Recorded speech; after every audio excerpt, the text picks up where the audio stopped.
Europe 1, 8h18. L'interview politique d'Europe 1. Bonjour Nicolas Hulot. Bonjour. Merci d'être en direct sur Europe 1 ce matin, président de la Fondation pour la Nature et l'Homme, la fondation qui porte votre nom d'ailleurs. Vous êtes aussi l'envoyé spécial de François Hollande pour la protection de la planète. Alors Ségolène Royal a présenté hier sa loi de transition énergétique, une loi que vous réclamiez depuis des années. Est-ce que ce texte vous comble à 100%?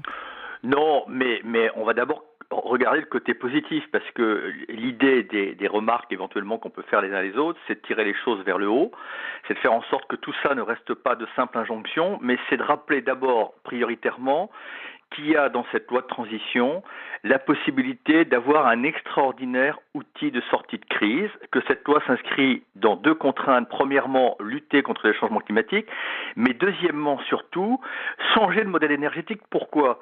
D'abord parce que le prix de l'énergie ne va cesser de monter. Deuxièmement, il faut s'affranchir de notre dépendance aux énergies fossiles. Et l'idée, c'est, à terme, d'avoir un modèle énergétique qui permet, à service et à confort égal, de dépenser moins d'énergie et donc de lutter contre la précarité énergétique et de faire en sorte pour les entreprises dont le premier facteur de compétitivité aujourd'hui, c'est l'efficacité énergétique, justement de leur donner des solutions pour dépenser moins et avoir une meilleure compétitivité. Alors je vais rappeler simplement les grandes lignes de ce texte, Nicolas Hulot. Diviser par deux notre consommation d'énergie d'ici à 2050, notamment en lançant un grand plan de rénovation des logements, diminuer de 30% notre consommation d'énergie fossile, comme le pétrole, faire progresser les énergies renouvelables pour abaisser la part du nucléaire. Ça, c'est les grandes lignes. Quelle est pour vous la mesure fondamentale, la plus fondamentale ?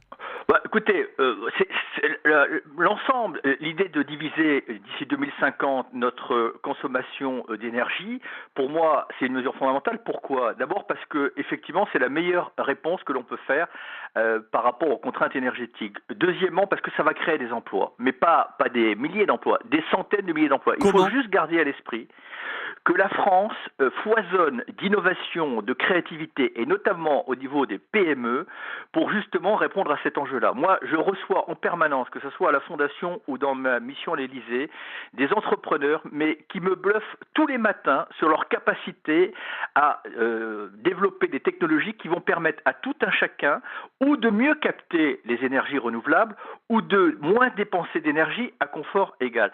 Et franchement, on a une position extraordinairement forte.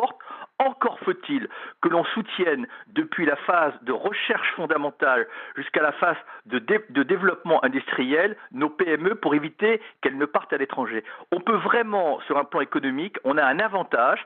Moi, je constate que la France est leader en ce domaine, mais parfois, et notamment dans, je dirais, la phase d'amorçage, nos entreprises se retrouvent un petit peu seules, ne serait-ce que parce que les banques privées n'ont l'habitude de ne soutenir que les filières qu'elles connaissent. Et là, il va vraiment falloir qu'on s'ouvre à l'innovation. Une fois encore, juste pour répéter, moi je suis très enthousiaste sur cette loi. J'ai juste deux points à pointer. Premièrement, il faut mettre, à mon avis, des objectifs à plus court terme, parce que 2050, c'est très bien. Enfin, qui sera là pour vérifier que d'ici 2050, on a tenu nos engagements? Pour créer, à mon avis, dès maintenant une dynamique, notamment en matière d'efficacité énergétique, c'est ce que a préconisé notamment le Conseil économique, social et environnemental et ma propre fondation, il faut mettre, à mon avis, un objectif à 2030.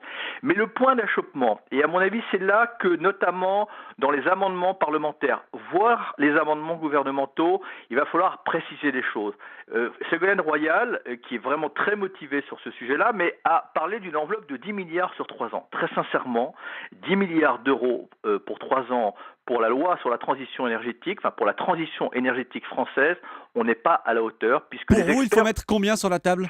Écoutez, les experts, c'est pas moi, les experts, je rappelle quand même qu'il y a eu un débat public avec les partenaires sociaux, le MEDEF, les ONG. On évalue la transition énergétique entre 10 et 20 milliards d'euros par an sur plusieurs années. Donc, le compte n'y est pas.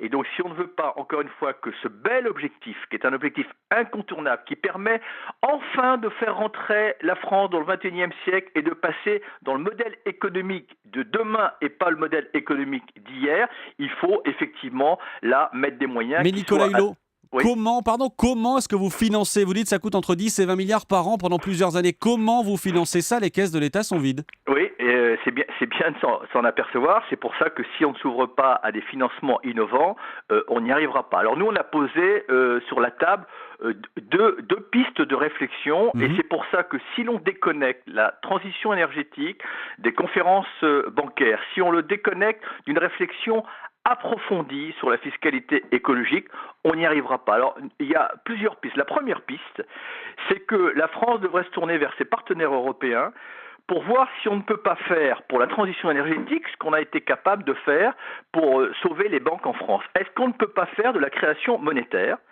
Simplement, à partir du moment où effectivement l'argent qui serait créé par les banques publiques serait destiné prioritairement à la transition énergétique, et elle passerait à travers des banques publiques d'investissement. On fait marcher la planche à billets.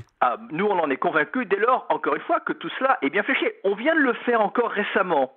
Récemment, sans que cela pose problème, la Banque centrale européenne a mis 1 000 milliards sur la table entre décembre 2011 et janvier 2012 et en juillet 2014. Donc cette année, la BCE a encore annoncé qu'elle allait mettre de nouveau 1 000 milliards sur la table à taux zéro. Je ne vois pas pourquoi, je ne suis pas un expert, mais je pose la question, pourquoi est-ce qu'on peut le faire pour les banques et on ne peut pas le faire pour sauver le climat et baisser nos factures d'énergie et créer des emplois et surtout sortir de notre dépendance aux énergies fossiles et quelque part combler le déficit de notre balance commerciale. Mais Nicolas Hulot, pardon, vous parlez également de fiscalité écologique. Si vous parlez de nouvelles taxes, beaucoup de Français vont hurler. Mais ils auront raison d'hurler.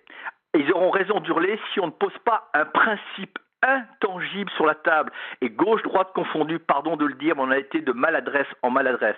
Le premier principe, c'est que pour les PME, pour les classes moyennes et a fortiori pour les personnes les plus défavorisées, la fiscalité écologique ne doit pas être une fiscalité additionnelle, c'est une fiscalité de substitution.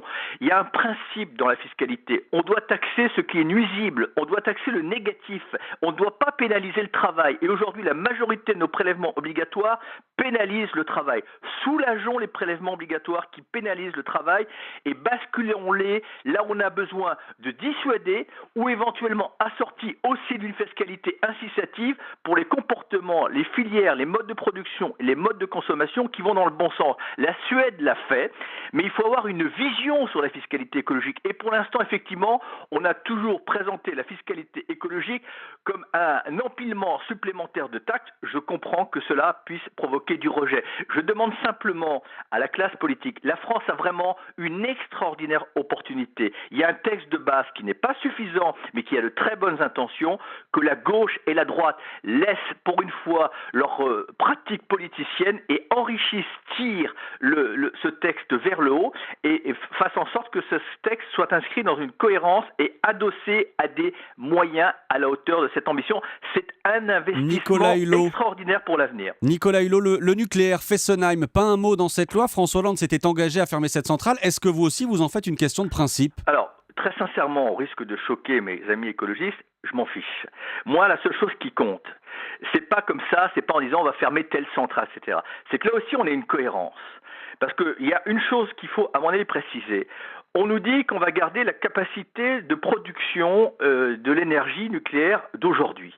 Pour moi, on est dans l'incohérence. À partir du moment où on va développer l'efficacité énergétique, c'est-à-dire qu'on va diviser notre consommation d'énergie par 2 d'ici 2050, et je l'espère plus rapidement. On va développer un mix énergétique avec l'ensemble des énergies renouvelables. Je ne vois pas pourquoi on va garder notre capacité de production d'énergie nucléaire. Donc naturellement, on fermera les centrales, c'est ce que vous dites. Mécaniquement, ou alors il y a quelque chose que l'on dissimule. Mais mécaniquement, et on le fera selon un calendrier rationnel et raisonnable. Mais je vois pas, parce que si on garde toutes les capacités de production, à quoi bon investir sur la transition énergétique ? Merci beaucoup, merci Nicolas Hulot d'avoir réagi pour la première fois ce matin sur Europe 1 en direct. Merci à vous et très bonne journée.